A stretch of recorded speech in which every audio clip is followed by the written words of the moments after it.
یہ ہے وہ چوتھا گناہ جو بندے کو تباہی اور بربادی کی طرف لے کے چلا جاتا ہے۔ اور آگے پانچواں گناہ کیا ہے جو بندے کو ہلاکت اور بربادی کی طرف لے کے جاتا ہے؟ آپ علیہ الصلوۃ والسلام نے فرمایا وَأَكْلُ مَالَ الْيَتِيمِ، یتیم کا مال کھانا یہ بھی انسان کو تباہی اور بربادی کی طرف لے کے چلا جاتا ہے۔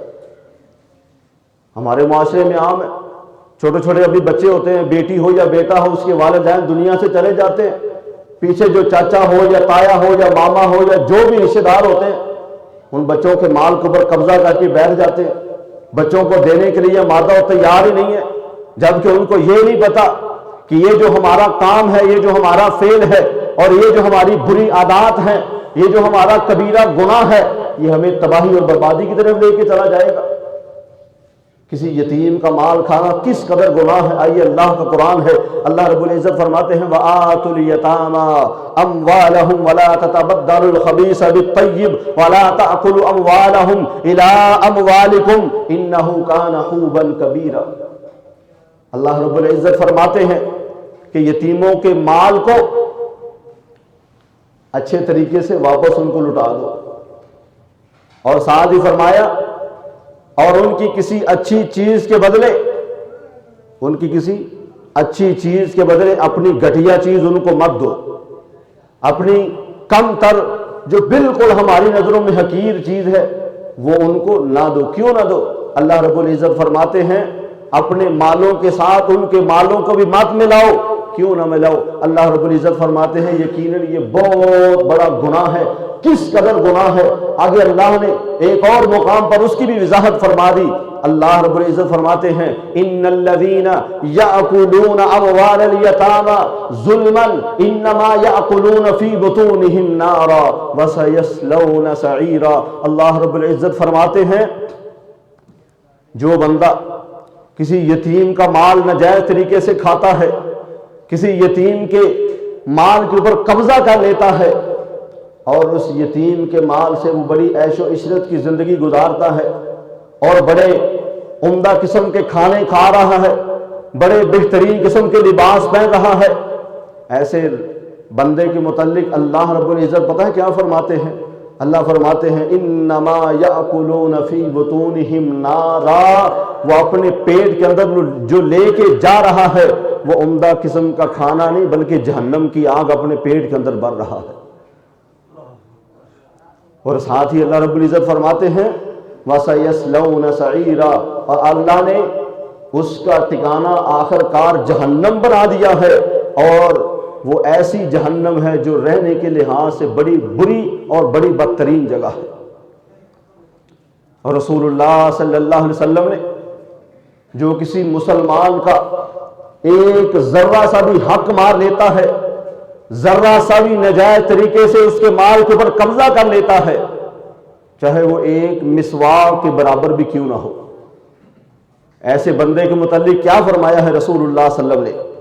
حدیث سنیے جو کہ صحیح مسلم کے اندر ہے۔ آپ علیہ الصلوۃ والسلام نے فرمایا من اقتطع حق امرئ مسلم بیمینہ فقد اوجبہ اللہ من النار۔ آپ علیہ الصلوۃ والسلام فرماتے ہیں جس بندے نے اللہ کی جھوٹی قسم کھا کر کسی بندے کا اس کا حق ناجائز طریقے سے ہڑپ کر لیا، آپ علیہ الصلوۃ والسلام فرماتے ہیں کہ اللہ نے اس کا ٹھکانہ جہنم بنا دیا ہے، اور فرمایا وحرم علیہ الجنہ، اللہ نے اس بندے کے اوپر جنت کو حرام کر دیا ہے۔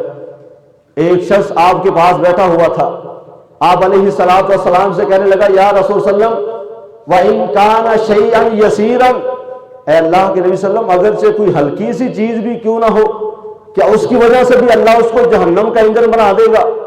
تو آپ علیہ الصلوۃ والسلام نے فرمایا وَإِن قَضِيبًا مِّنْ أَرَاكَ، آپ نے فرمایا اگرچہ وہ ایک مسواک کی طرح ایک چھڑی بھی کیوں نہ ہو، اگر اس کو بھی اس نے کسی بندے کا ناجائز طریقے سے اس کے مال کے اوپر قبضہ کیا ہوگا، رسول اللہ صلی اللہ علیہ وسلم فرماتے ہیں اللہ نے ایسے بندے کے اوپر جنت کو حرام کر دیا ہے اور اس کا ٹھکانہ جہنم بنا دیا ہے۔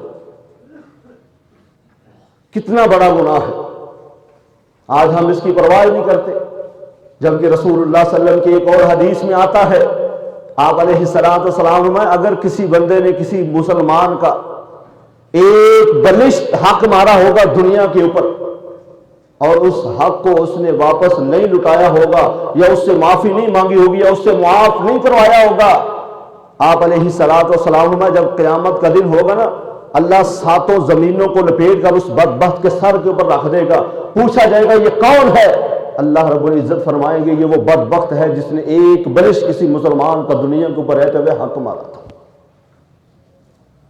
آج ہم اس کو گناہ نہیں سمجھتے، بھائی بھائی کا حق آ رہا ہے اور بھائی بہنوں کو دھمکیاں دے کر کہتے ہیں اگر تم نے حق مارا تمہارا مرنا جینا ہم سے ختم ہو جائے گا۔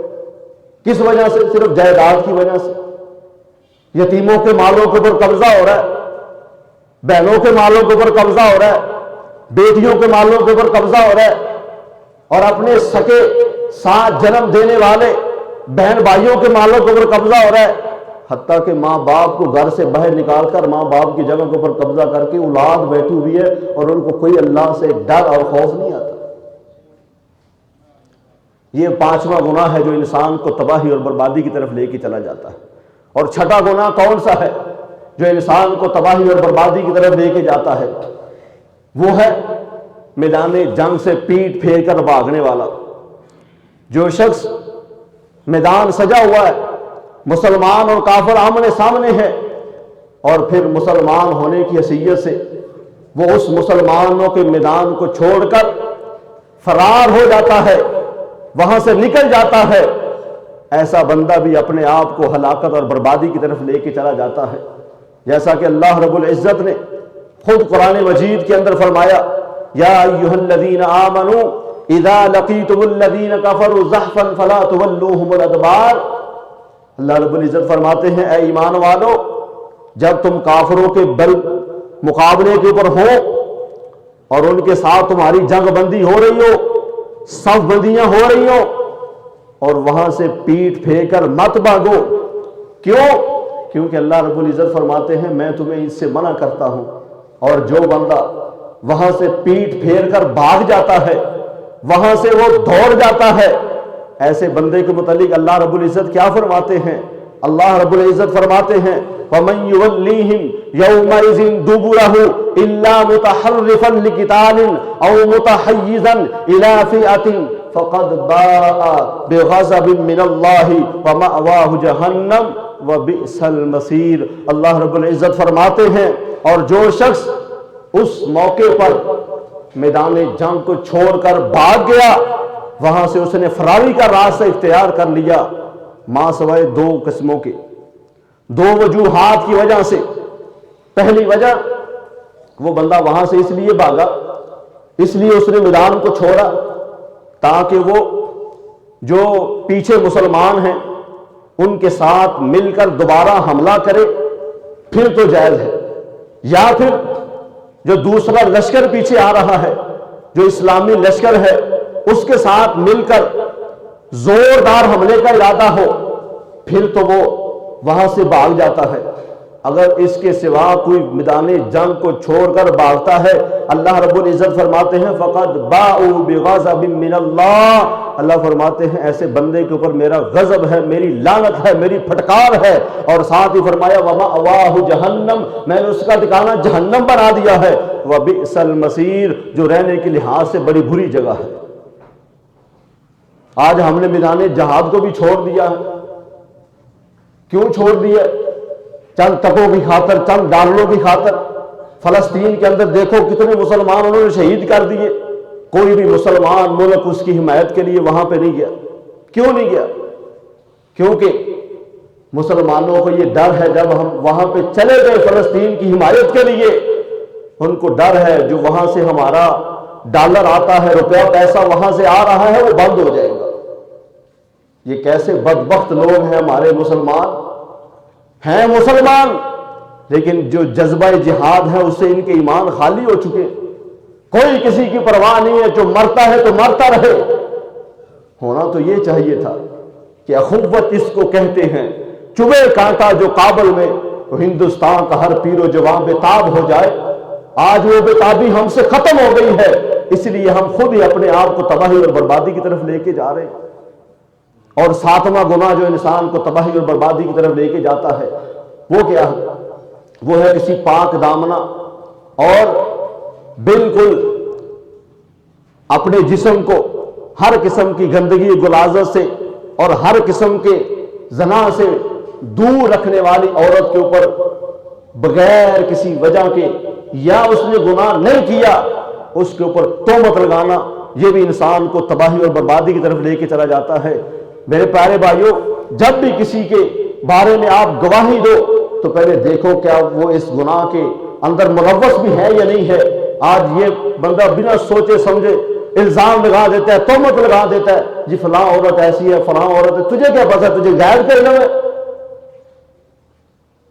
نہیں میرے پیارے بھائیوں، جو بندہ یہ کام کرتا ہے اس کا انجام کیا ہے؟ اللہ رب العزت فرماتے ہیں ان الذين يرمون المحصنات الغافلات المؤمنات لعنوا في الدنيا والآخرة ولهم عذاب عظیم۔ اللہ رب العزت فرماتے ہیں جو لوگ پاک دامن اور بدکاری سے پاک مومنہ عورت کے اوپر تہمت لگا دیتا ہے، اللہ رب العزت نے فرمایا وہ یقیناً دنیا اور آخرت میں ملعون یعنی لعنتی ہے، اور ساتھ ہی فرمایا میں نے اس کے لیے بہت بڑے عذاب کو تیار کر رکھا ہے۔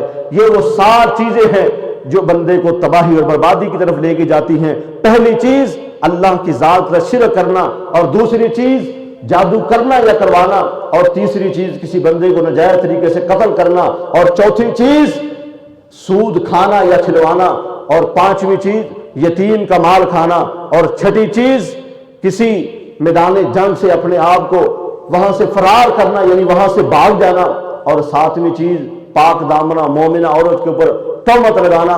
یہ وہ 7 گناہ ہیں جو رسول اللہ صلی اللہ علیہ وسلم نے صحیح بخاری اور صحیح مسلم کی حدیث کے اندر بیان کیے ہیں۔ اللہ سے دعا ہے اللہ مجھے اور آپ کو ان 7 ہلاک کر دینے والے گناہوں سے محفوظ فرمائے۔ اگر ہم میں سے گاہے بگاہے انسان ہونے کے ناطے یہ ہو گئے ہیں، اللہ ہمیں معاف فرمائے۔ اگر ہم اس سے محفوظ ہیں تو اللہ ہمیں تا حیات اس گناہ سے محفوظ اور مامون فرمائے۔ وآخر دعوانا الحمدللہ رب العالمین۔